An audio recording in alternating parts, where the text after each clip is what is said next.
Lijep pozdrav! Zadnji put govorili smo o deklinaciji imenica u jednini, a danas ćemo na primjeru istih imenica, žena, brat i selo, pokazati kako izgleda njihova deklinacija ili sklonidba u množini. Na lijevoj strani su kratice za padeže u hrvatskom jeziku, to su nominativ, genitiv, dativ, akuzativ, vokativ, lokativ i instrumental.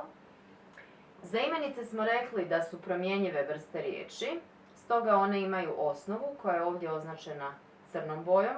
Osnova je dio riječi koji se ne mijenja, dok su nastavci označeni zelenom bojom, to su promjenjivi dijelovi riječi.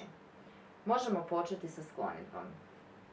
Nominativ, tko što postoji? Postoje žene, braća, sela. Genitiv, koga čega nema? Nema žena, braće, sela. Dativ, komu čemu prilazim? Prilazim ženama, braći, selima. Akuzativ, koga što vidim? Vidim žene, braću, sela.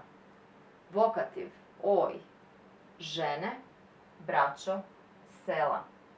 Lokativ, o komu ili o čemu pričam? Pričam o ženama, o braći, o selima. Instrumental, s kim, s čim razgovaram? Razgovaram sa ženama, s braćom, sa selima. Sklonidba imenice braća ovdje je zaokružena crvenim. Podsjetit ćemo se da ta imenica u jednini, u nominativu jednine, glasi brat. Njezina osnova ovdje je promijenjena i ova imenica inače pripada zbirnim imenicama. Zbirnim imenicama imenujemo skup istovrsnih bića, predmeta ili pojava.